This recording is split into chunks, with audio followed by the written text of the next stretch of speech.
Hello family, this is Seema and you are watching Study Wali. Welcome back to another video. नमस्कार दोस्तों, स्वागत है आप सभी का एक और नए वीडियो में। आज हम लोग स्टार्ट करने वाले हैं न्यू जो एडिशन का घटना चक्र आया है उससे हम लोग पीवाईक्यू करने वाले हैं। किसका? तो बायोलॉजी का। पहले आज हम लोग बायोलॉजी कर लेते हैं, फिर फिजिक्स कर लेंगे, फिर केमिस्ट्री कर लेंगे। ठीक है, कोई प्रॉब्लम मेरे ख्याल से आप लोग को नहीं होगा। बीपीएससी में आज तक का जितना क्वेश्चन आया है हम लोग सारा कवर करेंगे। और जिसको नहीं पता है मैं बता दूं कि मैं टेलीग्राम पे सबका पीडीएफ डालती हूँ, तो आप लोग टेलीग्राम पे ज्वाइन कर ले और वहाँ से जो भी मैं वीडियो क्लासेस अपलोड करूँगी उसका पीडीएफ मैं टेलीग्राम पे अपलोड करती हूँ। तो आप लोग डिस्क्रिप्शन में हमारा डिस्क्रिप्शन में हमारा टेलीग्राम का लिंक दिया हुआ है, आप लोग वहाँ से जाके ज्वाइन कर लो। Thank you. चलते हैं, अब स्टार्ट करते हैं। बायोलॉजी का पहला क्वेश्चन कब आया है? 2019 में। देखिए क्वेश्चन बहुत ज़्यादा है तो मुझे थोड़ा सा फास्ट करना होगा, इसलिए आप लोग जल्दी ध्यान से सुनिएगा, कंसंट्रेट होकर सुनिएगा। पहला है पुस्तक द ओरिजिन ऑफ स्पीसीज, किसने लिखी है? तो ये लिखी है डार्विन ने। ठीक है, इसका देखिए, जिसका मुझे ज़रूरी पड़ेगा एक्सप्लेनेशन मैं पढ़ दूंगी, जिसका नहीं पड़ेगा मैं ऑप्शन बता के चलते चलूँगी। तो द ओरिजिन ऑफ स्पीसीज जो है पुस्तक कौन लिखी है? डार्विन लिखी है। एवं चार्ल्स डार्विन जो है इंग्लैंड के जैव विकासविद थे। इनके द्वारा प्रस्तुत विकासवाद को डार्विनवाद या प्राकृतिकवाद मतलब थ्योरी ऑफ नेचुरल सिलेक्शन कहते हैं। ये क्वेश्चन पूछता है कि थ्योरी ऑफ नेचुरल सिलेक्शन किसने दिया था? तो कौन दिया? अभी आपको शायद पीवाईक्यू में दिख भी जाए, तो कौन दिया है? डार्विन दिया है। पुस्तक द ओरिजिन ऑफ स्पीसीज किसने लिखा? तो डार्विन ने। थ्योरी ऑफ नेचुरल सिलेक्शन किसने दिया है? तो डार्विन ने दिया है। अब चलते हैं नेक्स्ट क्वेश्चन में। मानव तंत्र में इंसुलिन किसका चयापचय मतलब मेटाबॉलिज्म नियंत्रित करता है? कौन करता है? तो कार्बोहाइड्रेट का। क्या पूछा है क्वेश्चन? मानव तंत्र में इंसुलिन जो है किसका मेटाबॉलिज्म नियंत्रित करता है? तो इंसुलिन किसका मेटाबॉलिज्म नियंत्रित करता है? तो कार्बोहाइड्रेट का। क्या करता है इंसुलिन के बारे में हम लोग थोड़ा पढ़ लेते हैं। इंसुलिन का जो उत्पादन है अग्नाशय ग्रंथि से होता है। मतलब कहाँ से होता है? तो स्टोमक से। यह हार्मोन एक प्रोटीन है जो ग्लूकोज समस्थापन के नियम में मुख्य भूमिका निभाता है। इंसुलिन लक्ष्य कोशिकाओं के ग्लूकोज में ग्लाइकोजन बनने की प्रक्रिया को भी प्रेरित करता है। ग्लूकोज कार्बोहाइड्रेट का ही एक रूप है। ठीक है, और कौन सा है? इंसुलिन क्या है? एक प्रोटीन है। बस इतना ही, ज़्यादा नहीं याद रखना है। चलिए, निम्नलिखित में एंटीबायोटिक कौन सा है? तो कौन सा है? इसमें से एक से अधिक या उपयुक्त विकल्पों में पेनिसिलिन तथा सल्फाडाइजिन एंटीबायोटिक है। एंटीबायोटिक का उपयोग हम लोग कब करते हैं? तो बैक्टीरिया जनित रोगों के उपचार के लिए किया जाता है। तो इसका आंसर कौन कौन सा है? एक तो पेनिसिलिन भी है एंटीबायोटिक, और सल्फाडाइजिन, ये दोनों क्या है? एंटीबायोटिक है। तो आप लोग याद कर लीजिएगा, पूछता है।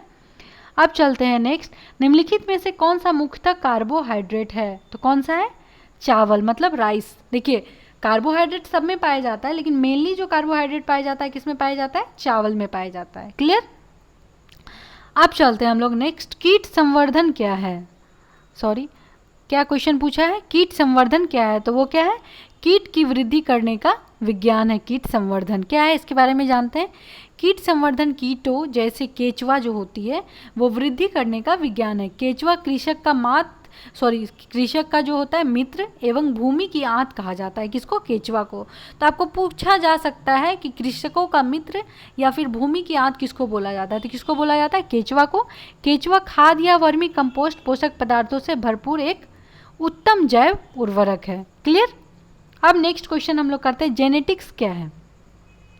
जेनेटिक्स क्या है? अनुवांशिकता और विचरण को हम लोग क्या बोलते हैं? जेनेटिक्स बोलते हैं। क्लियर? अब चलते हैं हम लोग नेक्स्ट। गर्भ में जो है, गर्भ नहीं है पर गर्भ है। गर्भ में जो है भ्रूण के विकास को जानने के लिए निम्नलिखित किरणों या तरंगों में से किसका उपयोग किया जाता है?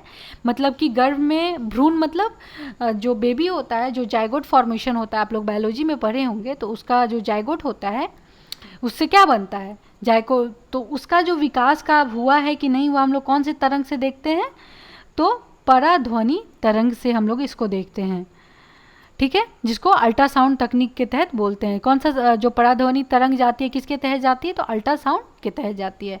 निम्न में से कौन सा एक सच्चा फल नहीं है? मतलब ट्रू फ्रूट कौन सा नहीं है? तो कौन सा नहीं है? सेब नहीं है। अभी रिसेंट 2020 में पूछा गया है। अब नेक्स्ट क्वेश्चन चलते हैं। पाइन, फर, स्प्रूस, सेडार, लार्च एवं साइप्रस आदि मशहूर लकड़ी जो है उत्पादक पौधों में से बहुत से भारत के पहाड़ी क्षेत्रों में भी पाए जाते हैं। ये सभी क्या कहलाते हैं? ये सभी कहलाते हैं अनावृत बीजी। क्लियर? मतलब अनावृत बीजी मतलब जिम्नोस्पर्म। अब नेक्स्ट चलते हैं, लौंग एक मसाला पौधे का किस भाग से प्राप्त होता है? जो लौंग होता है वो पौधे का किस भाग से प्राप्त होता है? तो वो फूल की जो कली होती है उससे हम लोग लौंग जो हम लोग खाते हैं, जिसको इंग्लिश में क्या बोलते हैं, क्लोव्स बोलते हैं, वो फूल के जो कली होती है उससे हम लोग लेते हैं। क्लियर? अब चलते हैं, लौंग पौधों के निम्नलिखित में से किस भाग से प्राप्त होते हैं? तो किस भाग से? देखिए अभी रिपीट किया है क्वेश्चन, शुष्क पुष्प कली से। अदरक क्या है? तना है, जड़ नहीं है, क्योंकि अदरक बोल रहा है कि तना है लेकिन जड़ नहीं है। क्यों? इसका रीजन क्या है? तो रीजन है इसमें नोड और इंटरनोड होते हैं, इसीलिए ये क्या है, जड़ नहीं है, तना है। जो जड़ होता है मतलब रूट, उसमें क्या होता है, नोड और इंटरनोड नहीं होते हैं। ये कहाँ पे होता है? तना में ही होता है नोड इंटरनोड। अब चलते हैं नेक्स्ट, परागन की सुपरिभाषा क्या है? तो परागन की सुपरिभाषा क्या है? तो परागकण का पराग केसर से क्लोव छिद्र तक स्थानांतरित होने की क्रिया को हम लोग क्या बोलते हैं? परागन बोलते हैं। देखिए रिसेंट अभी 2022 में आया है। नेक्स्ट चलते हैं, पादप कली किसे कहते हैं? तो पादप कली किसे कहते हैं? एक भ्रूणीय टहनी को क्या बोलते हैं? पादप कली बोलते हैं। नेक्स्ट क्वेश्चन है, पौधे जो नमन युक्त मिट्टी से उगते हैं वो क्या कहलाते हैं? तो हेलोफाइट। जो नमक युक्त मिट्टी से उगते हैं उसको हम लोग क्या बोलते हैं? वैसे पौधों को हेलोफाइट बोलते हैं। नेक्स्ट है, लवणता युक्त वातावरण प्रेमी पौधे को क्या बोलते हैं? तो अभी लवन मृदोभिद क्या बोलते हैं? लवन मृदोभिद, अभी रिसेंट आया हुआ है। अगला है EEG, किसको क्या बोलते हैं? इलेक्ट्रोएन्सेफेलोग्राम निम्न में से किसकी निगरानी के लिए उपयोग करता है? तो मस्तिष्क के लिए। EEG किसके लिए यूज होता है? ब्रेन के लिए। मांसपेशियों में दर्द के उपचार में उपयोग किए जाने वाला विकिरण क्या होता है? इंफ्रारेड को यूज किया जाता है। अगला क्वेश्चन है, जीवों में अत्यधिक विविधता का कारण क्या है? उत्परिवर्तन।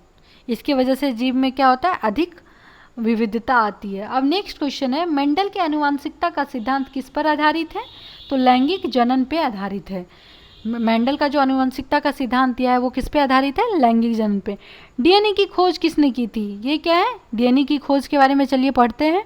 यह एक गलत धारणा है कि डॉक्टर जेम्स वाटसन या doctor Francis Crick, MHF Wilkins तथा फ्रैंकलिन नामक वैज्ञानिकों ने डीएनए की खोज की थी। वस्तुतः इन वैज्ञानिकों ने एक्सरे विश्लेषण द्वारा 1953 में डीएनए का कुंडलीकार विन्यास प्रस्तुत किया था। वास्तव में डीएनए की पहचान सर्वप्रथम 1869 में कौन किया था?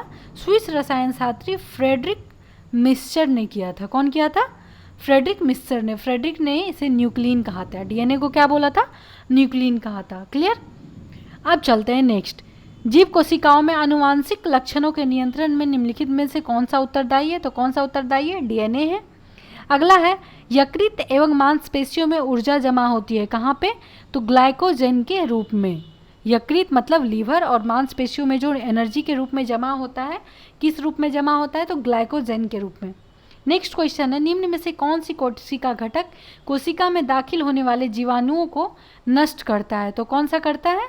तो वो है आपका क्या है? लाइसोजोम होगा। लाइसोजोम की खोज कौन किया था? डी ट्यूब द्वारा। यह झिल्ली से घिरी संरचना होती है जिसमें पाचक एंजाइम पाए जाते हैं। इसमें जीवाणु तथा विषाणु प्रवेश करते ही नष्ट हो जाते हैं। इसे आत्मघाती थैली भी कहते हैं, मतलब सुसाइडल बैग्स भी कहते हैं। नेक्स्ट है, शरीर में लौह की कमी होने से क्या होता है? तो लौह की कमी होने से क्या होता है? रक्त अल्पता हो जाती है, मतलब रक्त की कमी हो जाती है, जिसको इंग्लिश में हम लोग क्या बोलते हैं? एनीमिया बोलते हैं। नेक्स्ट क्वेश्चन है, मानव शरीर का समान तापमान कितना होता है? तो मानव शरीर का समान तापमान कितना होता है? 98.6 डिग्री फ़ारेनहाइट। सेल्सियस में अगर हम लोग बोलेंगे तो कितना होता है? 37, मतलब 37 डिग्री सेल्सियस में होता है। इनमें से कौन सी ग्रंथि को मानव शरीर की तीसरी आंख कहा जाता है? तो किसको? पीनियल ग्लैंड को हम लोग क्या बोलते हैं? मानव शरीर की तीसरी आंख बोलते हैं। क्लियर? अब नेक्स्ट क्वेश्चन चलते हैं, कंकाल के वे हिस्से जो हड्डियों की तरह सख्त नहीं होते हैं और मोड़े जा सकते हैं वो कौन से? कार्टिलेज। जो आपका कान वाला आप हड्डी छुइएगा, देखिएगा कान पूरे तरह से मुड़ जाता है ना।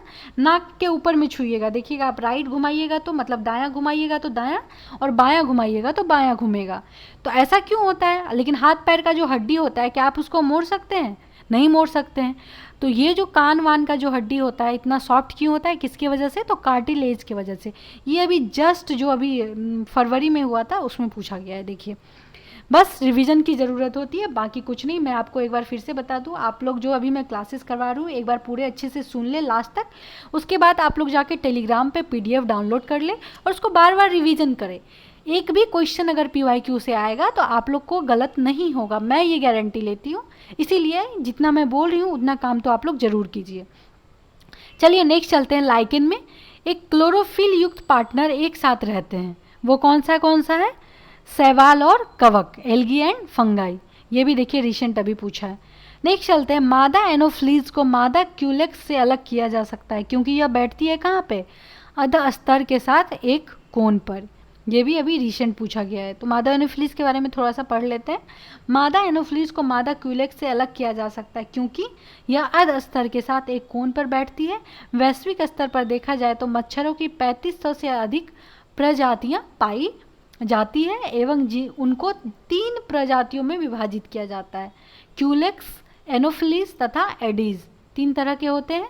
प्रत्येक जीनस एक विशिष्ट परजीवी के मध्यवर्ती मेजबान के रूप में कार्य करता है।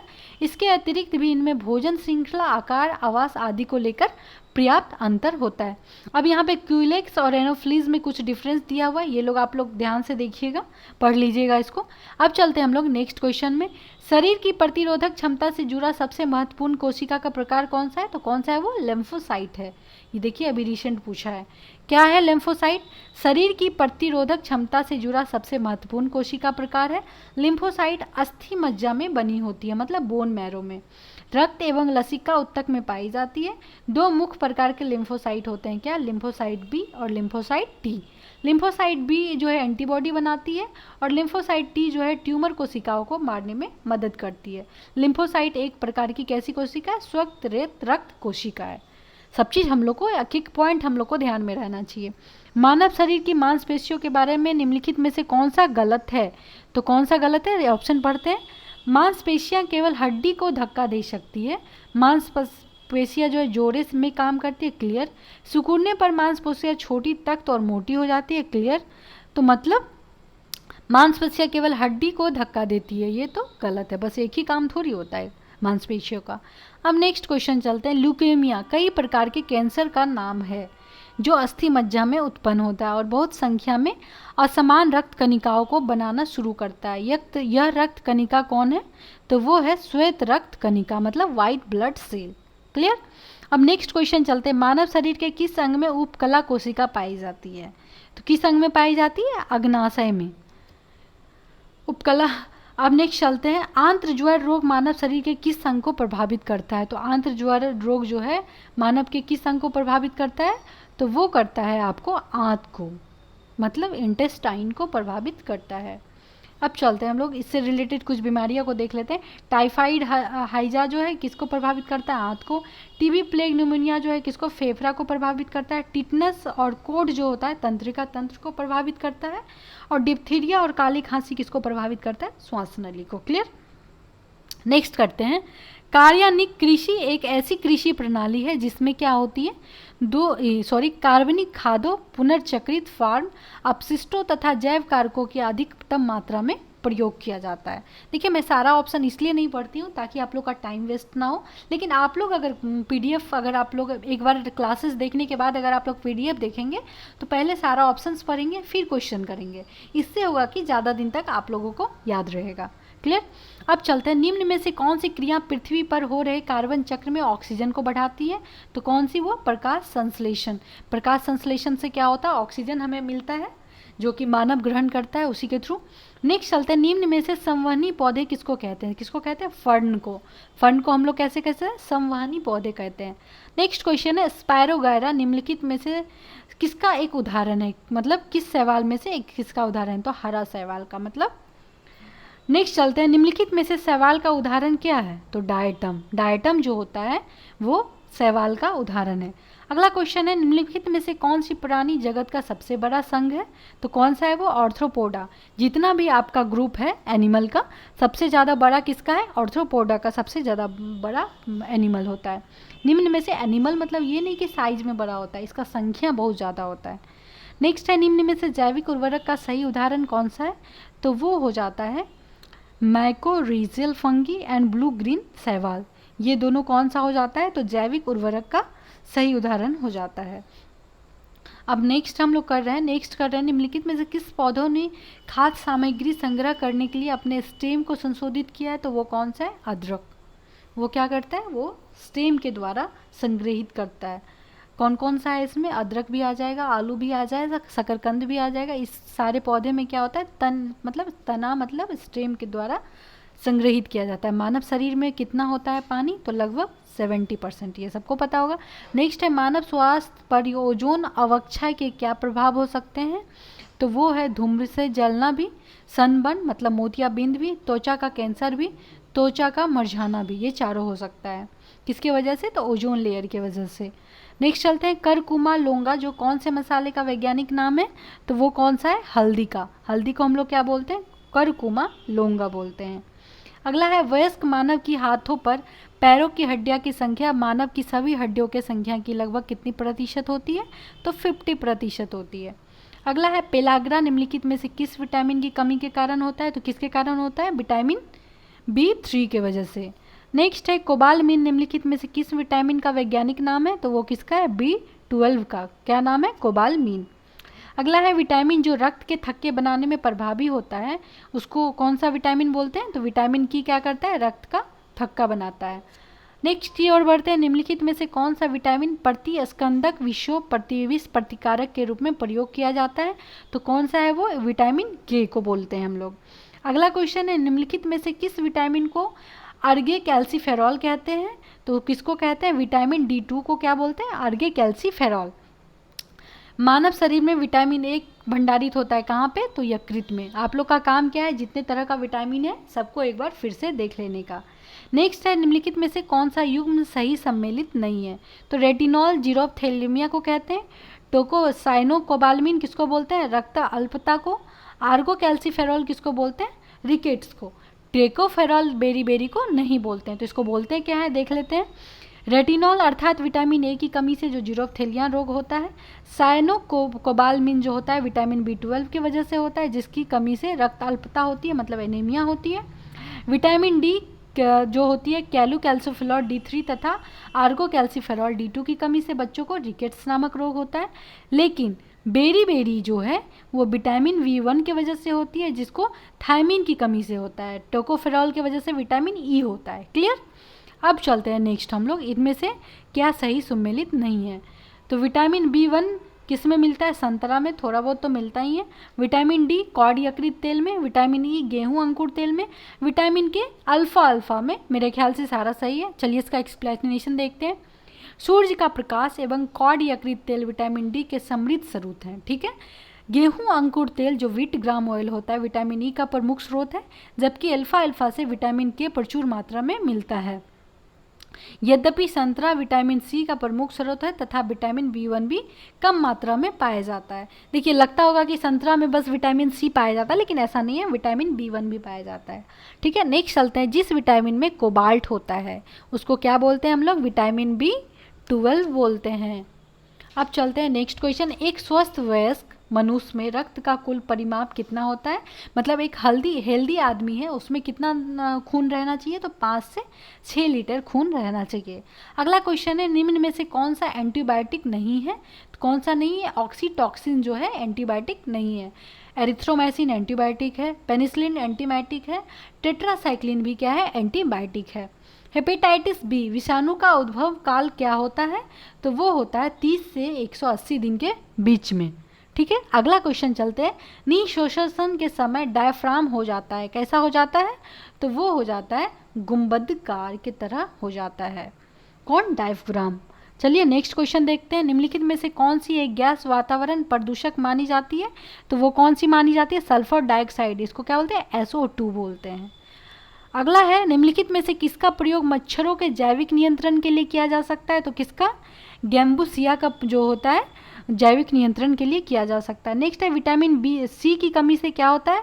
तो विटामिन सी की कमी से जो होती है स्कर्वी होती है। क्लियर? ये सबको पता होगा। हीमोग्लोबिन का कार्य क्या है? तो ऑक्सीजन का परिवहन ही हीमोग्लोबिन का कार्य होता है मेनली।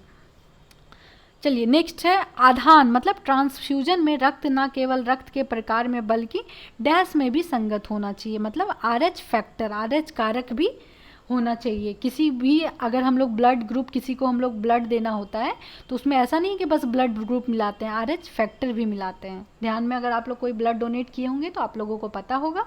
अब चलते हैं नेक्स्ट क्वेश्चन। लाल रक्त कणिका वहीन जंतु है, क्या है? केचुआ। मतलब इसमें क्या होता है? लाल रक्त नहीं होता है। नेक्स्ट चलते हैं, इनमें से रक्त दाब का मापक यंत्र कौन सा है? तो स्फिग्नोमैनोमीटर होता है। अगला क्वेश्चन है, वृक्क से प्रति मिनट औसत रक्त प्रवाह कितना होता है? तो कितना होता है प्रति मिनट? 1200 सीसी होता है। नेक्स्ट क्वेश्चन है, इंसुलिन क्या है? तो प्रोटीन है। अगला है, निम्नलिखित में से कौन सा हार्मोन है? तो कौन सा है? इंसुलिन क्या है? हार्मोन है। महिला सेक्स हार्मोन क्या, कौन सा है? तो महिला सेक्स हार्मोन जो है वो है आपका एस्ट्रोजेन। एस्ट्रोजेन क्या बोलते हैं? महिला सेक्स हार्मोन बोलते हैं। अगला क्वेश्चन है, निम्नलिखित में से कौन सा हार्मोन जो है स्तन ग्रंथियों से दुग्ध का स्राव होने में भूमिका निभाता है? तो कौन सा है? ऑक्सीटॉक्सिन की मदद से जो होता है, जो हार्मोन दूध की ग्रंथि का स्राव होता है। नेक्स्ट क्वेश्चन है, निम्नलिखित में से किस हार्मोन में आयोडीन मिली होती है? तो वो कौन सी हार्मोन है? थायरोक्सिन। थायरोक्सिन की वजह से क्या होता है? आयोडीन हम लोग को मिलता है। अब नेक्स्ट चलते हैं, पीयूष यानी पिट्यूटरी ग्रंथि जो होती है वो क्या किस में होती है? तो वो ब्रेन में, मतलब मस्तिष्क में होता है। एंटीबायोटिक दवा का उदाहरण कौन सा है? तो पेनिसिलिन। पेनिसिलिन क्या है? एंटीबायोटिक है। अगला चलते हैं, चिकित्सा स्थितियों का निदान करने के लिए MRI तकनीक का उपयोग किया जाता है। MRI में किसका उपयोग नहीं होता है? इसका चलिए हम लोग थोड़ा डिटेल में देखते हैं। चुंबकीय अनुनाद प्रतिबिंब, मतलब मैग्नेटिक रेजोनेंस इमेजिंग, MRI जो करवाते हैं हम लोग, एक चिकित्सक प्रतिबिंबन तकनीक है। MRI द्वारा शरीर के अंगों का चित्र प्राप्त करने के लिए प्रबल चुंबकीय क्षेत्र तथा रेडियो तरंगों का प्रयोग किया जाता है। इसे चुंबकीय अनुनाद टोमोग्राफी, मतलब MRT भी कहते हैं। एक्स किरण एवं गामा किरण दोनों ही उच्च आवृत्ति के आयनीकरण, मतलब आयोनाइजिंग रेडिएशन है, जिसका अर्थ है कि इन दोनों में से किसी परमाणु या अणु से इलेक्ट्रॉन को मुक्त करने हेतु पर्याप्त ऊर्जा होती है। अल्ट्रासाउंड एवं MRI इन दोनों की तकनीकों में इसकी जो किसी आयनकारी विकिरण का प्रयोग नहीं किया जाता है। क्लियर हुआ आप लोगों को? चलिए अब नेक्स्ट क्वेश्चन करते हैं। अंगोरा ऊन किससे निकाला जाता है? जो अंगोरा ऊन निकालते हैं वो किससे निकालते हैं? तो वो निकालते हैं खरगोश से। ठीक है, अब चलते हैं हम लोग नेक्स्ट क्वेश्चन में। पौधा जो है अपना पोषक तत्व मुख्यतः किससे प्राप्त करता है? तो वो करता है मृदा, मतलब मिट्टी से। अगला है, प्रकाश संश्लेषण क्या होता है? क्लोरोप्लास्ट में होता है। कहाँ पे होता है प्रकाश संश्लेषण? क्लोरोप्लास्ट में। प्रकाश संश्लेषण का उप उत्पाद जो है वो कहाँ पे होता है? तो O2 से। जो प्रकाश संश्लेषण से निकलता है वो क्या निकलता है? ऑक्सीजन, मतलब O2 निकलता है। इसका देख लेते हैं हम लोग। देखिए 6 CO2 मतलब कार्बन डाइऑक्साइड का 6 और 12 H2O मतलब वाटर का 12 मिल के प्रकाश और क्लोरोफिल के प्रेजेंस में क्या बनाता है? C6H12O6 मतलब ग्लूकोज इसको बोलते हैं, और वाटर बनाता है और ऑक्सीजन बनाता है। क्लियर? अब चलते हैं, सौर ऊर्जा मतलब ATP में बदलती है क्या इसको? क्लोरोप्लास्ट को। मतलब क्लोरोप्लास्ट में जो है सौर ऊर्जा जो है ATP में बदल जाती है। अगला क्वेश्चन है, क्या है नेक्स्ट क्वेश्चन? कोशिका का शक्ति स्रोत क्या होता है? तो माइटोकॉन्ड्रिया होता है। क्लियर? अब चलते हैं अगला, भ्रूण किस में मिलता है? तो भ्रूण किस में मिलता है? बीज, मतलब सीड में मिलता है। नेक्स्ट क्वेश्चन है, निम्नलिखित में से कौन प्रतिजैविक औषधि है? तो वो कौन सी है? इसमें से चलिए देखते हैं। क्लोरेम्फेनिकॉल जो होता है, क्लोरेम्फेनिकॉल एक प्रतिजैविक एंटीबायोटिक औषधि है, जिसका उपयोग किसके लिए किया जाता है? बैक्टीरियल इन्फेक्शन के उपचार के लिए किया जाता है। सल्फा एनिमोड जो होता है, सल्फा गुआनिडीन एक प्रकार का सल्फानामाइड प्रतिजैविक मतलब एंटीबायोटिक है, जो जीवाणु निरोधक एंटीबैक्टीरियल एजेंट के रूप में कार्य करता है। तो कौन कौन सा इसमें हो जाएगा? सल्फा गुआनिडीन और क्लोरोएम्फिकेनॉल। ठीक है, अब नेक्स्ट क्वेश्चन चलते हैं। टाइफाइड तथा कॉलेरा जो विशिष्ट उदाहरण है, किसका उदाहरण है? तो वो है आपका जलजन्य रोगों का, मतलब वाटर से संबंधित जो होता है उसके हिसाब उसके लिए होता है। नेक्स्ट क्वेश्चन है, मनुष्य में जो है एफ्लाटॉक्सिन खाद विषाक्तन द्वारा समानता कौन सा अंग प्रभावित होता है? तो वो कौन सा होता है? यकृत। नेक्स्ट क्वेश्चन है, मनुष्य के शरीर के किस अंग में लिम्फोसाइटिस का निर्माण होता है? तो किस में होता है? देखते हैं। मनुष्य के शरीर में तिल्ली या पिल्हा, जिसको स्प्लीन बोलते हैं, थाइमस ग्रंथि, अस्थि मज्जा, बोन मैरो आदि में लिम्फोसाइट्स का निर्माण होता है।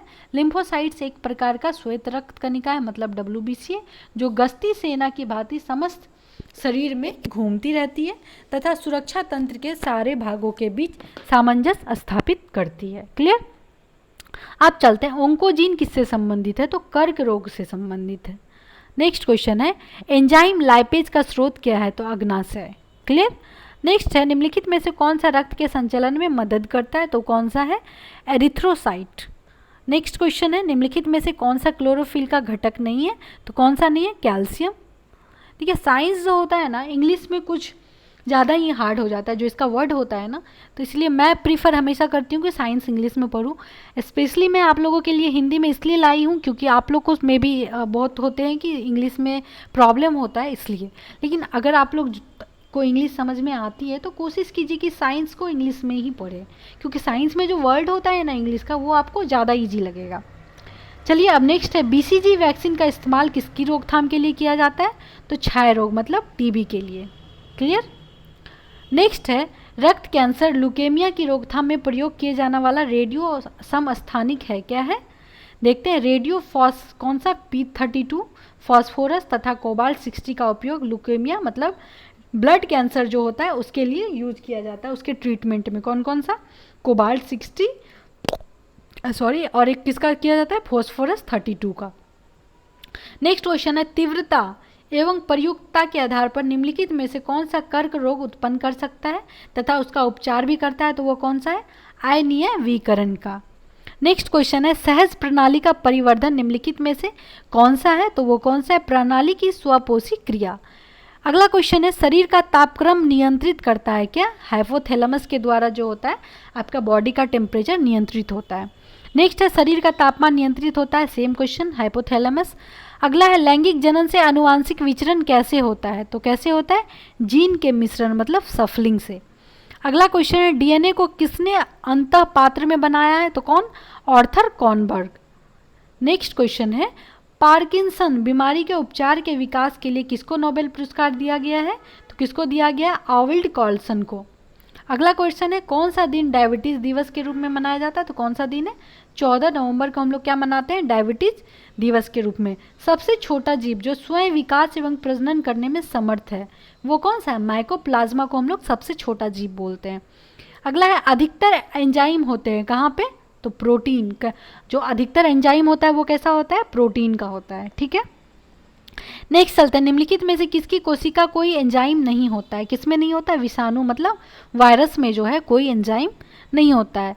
अगला क्वेश्चन है, बिल तथा मेलिंडा गेट्स फाउंडेशन द्वारा स्थापित भारत के लिए कार्यक्रम अवाहन का किसके प्रतिरोध के लिए कार्यरत है? किसके लिए? HIV मतलब एड्स के लिए। नेक्स्ट है, डॉक्टरी मृत्यु की घोषणा होती है जब? कब? उपयुक्त सभी तीनों एक साथ मौजूद होते हैं तब। कौन कौन सा तीनों? नाड़ी गति बंद हो जाती है मतलब आपका नस चलना बंद हो जाता है। हृदय गति रुक जाता है मतलब आपका दिल का धड़कन बंद हो जाता है। आँख की पुतलियाँ स्थिर एवं फैल गई हो तथा प्रकाश पड़ने पर कोई प्रतिक्रिया ना हो। अगर ये तीनों चीज़ साथ में मिल रही है तो मतलब उसको हम लोग मृत घोषित करते हैं। ठीक है, नेक्स्ट चलते हैं, सर्वप्रथम मानव हृदय प्रत्यारोपण हुआ था कहाँ पे? वो हुआ था दक्षिण अफ्रीका में। अगला क्वेश्चन है, जीवाणु की खोज किसने की? तो वो कौन की? लिविन हुक ने की थी। नेक्स्ट है, किस वैज्ञानिक या चिकित्सक ने पहली बार टीकाकरण की शुरुआत की? किसने की थी? एडवर्ड जेनर ने। नेक्स्ट है, बायोडिग्रेडेबल अपशिष्ट को आमतौर पर जिसकी मदद से उपयोगी पदार्थ में बदला जा सकता है वो क्या है? बैक्टीरिया है। कणीय तत्व क्या होता है? कणीय तत्व क्या होता है? वायु प्रदूषक होता है। नेक्स्ट क्वेश्चन है, संवहनी मतलब वैस्कुलर पौधों में पानी ऊपर किससे जाता है? किससे जाता है? किसके थ्रू? जाइलम टिश्यू के थ्रू क्या होता है? पानी जाता है। नेक्स्ट है, जरों द्वारा अवशोषित किया गया नेक्स्ट क्वेश्चन सेल्सियस स्केल पर मानव शरीर का तापमान कितना होता है? तो 36.9 डिग्री सेल्सियस। इसके एवरेज हम लोग 37 मतलब 37 डिग्री सेल्सियस बोल सकते हैं। अगला है, सर्वदाता वर्ग के रक्तदान का रक्त ग्रुप कौन सा होता है? मतलब ऐसा ब्लड ग्रुप जो सबको ब्लड दे सके, तो वो कौन सा होता है? O blood group. सार्वभौमिक स्वीकार रक्त समूह कौन सा होता है, मतलब कि वो ले किसी से नहीं सकता है अपने ग्रुप के अलावा, लेकिन सॉरी ले तो सबसे सकता है लेकिन दे बस उसी को सकता है जो उसका अपना ग्रुप होगा। तो वो कौन सा है, ब्लड ग्रुप ए बी, उसको क्या बोलते हैं, स्वीकार, सार्वभौमिक स्वीकार ब्लड ग्रुप। नेक्स्ट है हड्डियों की पढ़ाई विज्ञान की किस शाखा के अंतर्गत होती है, तो ऑस्टियोलॉजी को हम लोग क्या बोलते हैं, study of bone. Next question है मानव शरीर में निम्नलिखित में से कौन सी ग्रंथि जोड़े के रूप में मौजूद होती है, तो कौन सी होती है, अधिवृक्क मतलब एड्रिनल ग्लैंड। नेक्स्ट क्वेश्चन है कसे रुक रज्जु में कितनी जोड़ी तंत्रिकाएं निकलती है, तो कितनी निकलती है, इसमें 31 पेयर मतलब 31 जोड़ी।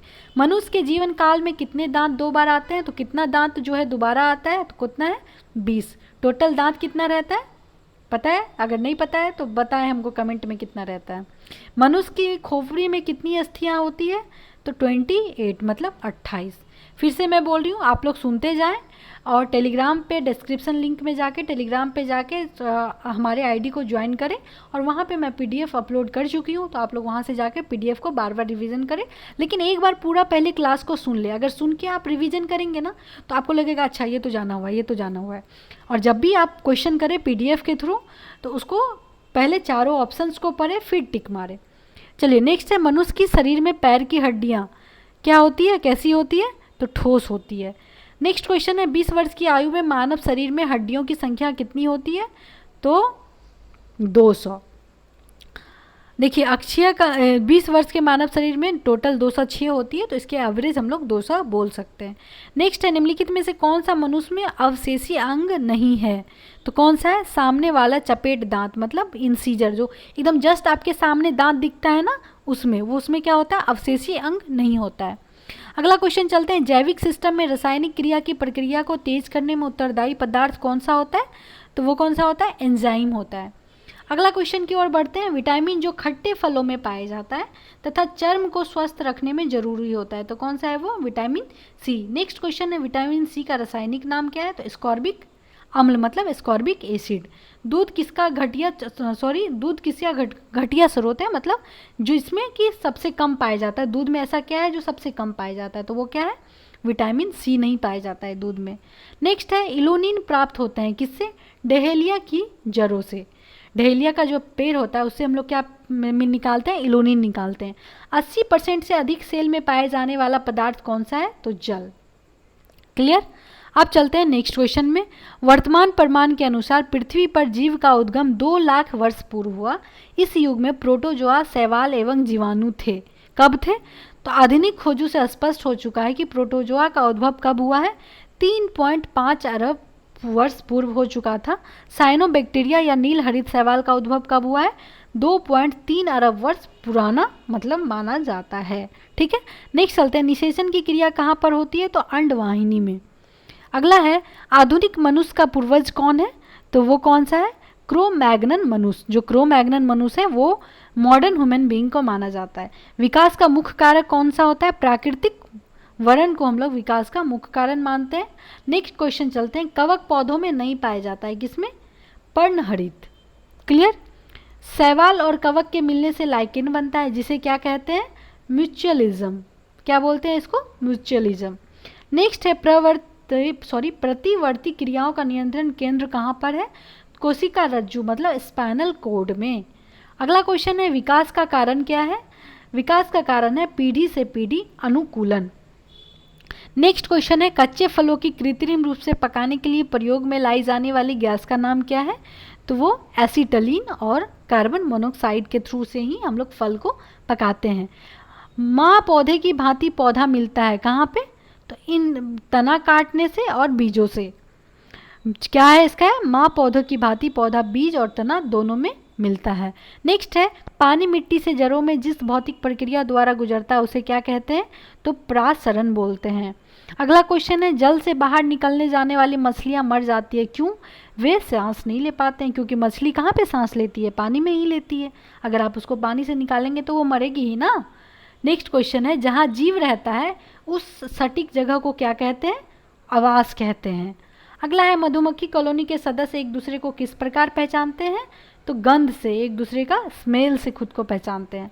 नेक्स्ट है मायोग्लोबिन में कौन सी धातु पाई जाती है, तो कौन सी, लोहा। अगला क्वेश्चन है मनुष्य के शरीर में खून के शुद्धिकरण की प्रक्रिया को क्या कहते हैं? डायलिसिस कहते हैं। नेक्स्ट क्वेश्चन है निम्न में से किसकी कमी से मधुमेह होता है? तो किसकी कमी से? इंसुलिन की कमी से। हर घर में अभी मधुमेह की बीमारी है, मतलब डायबिटीज की। एड्स निम्न कारणों में से किसके द्वारा होता है? विषाणु के द्वारा होता है, वायरस के द्वारा। ठीक है। एड्स HIV द्वारा होने वाला रोग कौन सा है? तो एड्स है। देखिए रिपीटेड क्वेश्चन है। निमोनिया एक संक्रमण है, किसका? फेफड़ों का। मतलब निमोनिया जब होता है तो हमको किसको प्रभावित करता है? फेफड़ा को। स्त्रियों की तुलना में पुरुष अधिक वर्णांधता से पीड़ित हो सकते हैं, क्योंकि उनमें केवल एक एक्स क्रोमोजोम होता है। स्त्री में कितना क्रोमोजोम होता है? XX, और पुरुष में कितना होता है? XY। तो इसमें एक्स क्रोमोजोम एक कम है पुरुष में, इसीलिए इसमें ज़्यादा चांस रहता है। नेक्स्ट क्वेश्चन है एस्पिरिन कहाँ पे मिलती है? एस्पिरिन कहाँ पे मिलती है? पेड़ से हम लोग प्राप्त करते हैं। अगला है निम्न जोड़ों में से कौन सा जोड़ा सही सुमेलित है?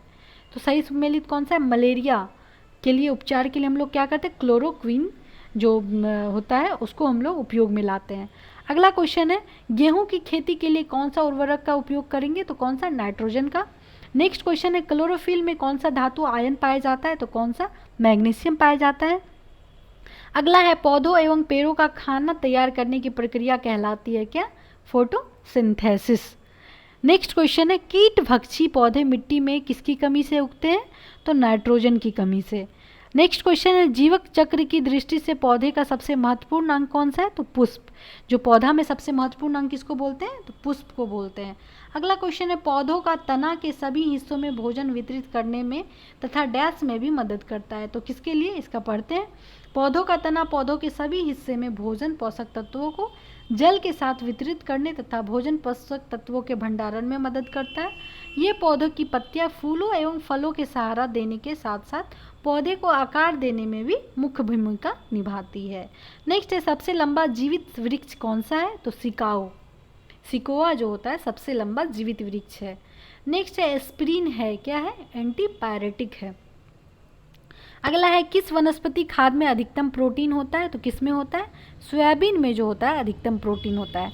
अगला है तना काट आमतौर से किसके प्रवर्धन के लिए प्रयोग किया जाता है? तो गन्ना के लिए। अगला क्वेश्चन है संसार का सबसे बड़ा पुष्प कौन सा है? तो रेफ्लेसिया नामक पुष्प जो है संसार का सबसे बड़ा पुष्प है। नेक्स्ट क्वेश्चन है हरि गोविंद खुराना को किस आविष्कार के लिए सम्मानित किया गया है? तो जीन के संश्लेषण के लिए हरि गोविंद खुराना जो कि भारत के हैं। नेक्स्ट क्वेश्चन है डॉक्टर द्वारा एनेस्थेसिया के रूप में प्रयोग होने वाली हास्य गैस कौन सी है? Nitrous oxide. अगला है आर्कियोप्टेरिक्स है क्या है? आर्कियोप्टेरिक्स जुरासिक युग का सर्व पुरातन पक्षी। नेक्स्ट है डॉल्फिन वर्गीकृत किए जाते हैं किसमें? स्तनी में। अगला क्वेश्चन है प्रतिवर्ष 5 लाख भारतीय एक रोग से मरते हैं, इसकी पहचान करें। वो कौन सा रोग है? क्षय रोग मतलब TB। नेक्स्ट है रात के समय वह सलाह दी जाती है कि पेड़ के नीचे ना सोए, क्यों? रात में क्या होता है? पेड़ जो है ऑक्सीजन लेती है और हम लोग भी क्या करते हैं? ऑक्सीजन लेते हैं। ठीक है, तो इसका एक्सप्लेनेशन क्या हो जाएगा? कार्बन डाइऑक्साइड को मुक्त करता है। पेड़ अगर ऑक्सीजन लेगा तो कार्बन डाइऑक्साइड को भी तो मुक्त करेगा, तो हम कार्बन डाइऑक्साइड मुक्त करेगा तो हम लोग लेंगे, तो हम लोग के लिए तो कार्बन डाइऑक्साइड क्या है? हानिकारक है। अगला है निम्न में से सबसे मीठी चीनी किसको बोलते हैं? तो वो कौन सा हो जाएगा? फ्रुक्टोज। नेक्स्ट क्वेश्चन है शर्कराओं में सबसे मीठी कौन सी है? तो वो फ्रुक्टोज ही है। नेक्स्ट क्वेश्चन है करवाहट के लिए मानव जीव का संवेदनशील क्षेत्र है कौन सा? पीछे का भाग। नेक्स्ट क्वेश्चन है मटर पौधा है किसका? साग का। अगला है फलियां अत्यधिक पौष्टिक होती है क्योंकि इनमें प्रचुर मात्रा में क्या होता है? प्रचुर मात्रा में प्रोटीन होती है। नेक्स्ट चलते हैं थायराइड ग्रंथि जो है थायरोक्सिन स्रावित करने के लिए उत्तेजित करने वाला अंतःस्रावी हार्मोन कौन सा है? तो TSH। अगला क्वेश्चन है थायराइड ग्रंथि की खराबी किसकी कमी के कारण होती है? तो किसकी कमी के कारण होती है? आयोडीन अगर ढंग से हमको नहीं मिल पाता है। नेक्स्ट है जब हम बकरी या भेड़ का मांस खाते हैं तब हम क्या खाते हैं? क्या होते हैं? द्वितीय उपभोक्ता मतलब secondary consumer. Primary consumer, secondary consumer, tertiary consumer होता है। क्या होता है आप लोग को पता होगा, नहीं पता है तो जो मैं कभी एक्सप्लेन करके इसको बता दूंगी। विटामिन ए उपलब्ध क्या होता है? गाजर में विटामिन ए भरपूर मात्रा में होता है। चेचक का टीका कहाँ से बनता है? तो भेड़ों से बनता है। नेक्स्ट है मलेरिया कौन से मच्छर के काटने से होता है? तो पैरासाइट वाले मच्छर से। अगला क्वेश्चन है कीटनाशी के उपयोग से उन्नति होती है किसकी? अर्थनीति की। नेक्स्ट है पोलियो की बूंद किस उम्र में दे सकते हैं, तो 1 साल के उम्र में दे सकते हैं। नेक्स्ट क्वेश्चन है डैश के अभ्यास से जानवरों को क्लोन तैयार किए जाते हैं, किसके अभ्यास से, जैव प्रौद्योगिकी के अभ्यास से। अगला क्वेश्चन है निम्नलिखित में से डैश आम के पौधे और बंदरों दोनों की कोशिकाओं में पाया जाता है, क्या, कोशिका झिल्ली। नेक्स्ट क्वेश्चन है डैश मांसपेशियों को हड्डी से जोड़ता है, क्या जोड़ता है, कंडरा मतलब टेंडोन। नेक्स्ट है फूल का डैश फल बनता है, कौन सा, अंडाशय से क्या बनता है, फल बनता है। अगला की ओर बढ़ते हैं, द्विपद विज्ञान संबंधी नाम का उदाहरण है किससे, राना टाइग्रीना से। नेक्स्ट है संक्रामक रोग का सबसे समान वाहक क्या है, मक्खी है, मतलब मक्खी। नेक्स्ट है विटामिन ए का सबसे अच्छा स्रोत क्या है, गाजर है, अभी हम लोग पढ़ चुके हैं। नेक्स्ट है कंधे पर पाया जाने वाला जो डैश में भी पाया जाता है, किस में पाया जाता है, नितंब में भी पाया जाता है। अगला क्वेश्चन है निम्नलिखित में से डैश हमारे शरीर के तापमान को नियंत्रित करने के लिए सबसे अधिक सक्रिय रूप से कार्य करता है, तो वो कौन सा है, त्वचा। नेक्स्ट है किसमें परिवर्तन के कारण रंध्र खुलते या बंद होते हैं, तो कोशिकाओं में पानी की मात्रा की वजह से। अगला क्वेश्चन है क्लोरोफिल सूर्य के प्रकाश के डैश तरंगदैर्घ्य को अवशोषित करता है, तो कौन सा, लाल और नीले को। नेक्स्ट क्वेश्चन है निम्नलिखित में से कौन सा मेल सही नहीं है, तो कौन सा, आधार के पास शाखाओं के साथ मोटा कठोर तना पेड़ का जो होता है वो सही नहीं है। नेक्स्ट क्वेश्चन चलते हैं, क्या है नेक्स्ट क्वेश्चन, खमीर का उपयोग के उत्पादन में किया जाता है, शराब के उत्पादन में। खमीर मतलब क्या होता है, ईस्ट। सक्शन पूल के कारण पेड़ों में पानी बहुत ऊंचाई तक पहुंच जाता है, जिसका कारण क्या है, वाष्पोत्स उत्सर्जन। नेक्स्ट क्वेश्चन है निम्नलिखित में से कौन सा क्लोरोप्लास्ट का एक लक्षण है, तो उसे क्या, स्वप्रतिकृति का योग बनाते हैं, तो कौन सा है, डीएनए आरएनए दोनों की उपस्थिति में ऐसा हो सकता है। हो गया है हमारा खत्म, ठीक है। इधर हम लोग मैथ्स का देख रहे हैं, हो गया है हमारा ख़त्म, बस इतना ही। अब हम लोग नेक्स्ट क्लास लेके आएंगे फिजिक्स पे। Thank you for joining this. I hope कि आप लोग को समझ में आया होगा। एक बार आप लोग पूरे इसको देखें, उसके बाद आप लोग डिस्क्रिप्शन से टेलीग्राम पे जाएं और वहाँ से PDF के थ्रू आप उसको बार बार रिवीजन करें और अपने दोस्तों के साथ भी शेयर करें ताकि सबको नॉलेज मिल पाए। मेरा उद्देश्य बस एक ही है कि आप जितने से जितने ज़्यादा स्टूडेंट हो मैं सबका मदद कर पाऊँ। Thank you for watching this. मिलते हैं नेक्स्ट वीडियो में, तब तक के लिए जय हिंद जय भारत।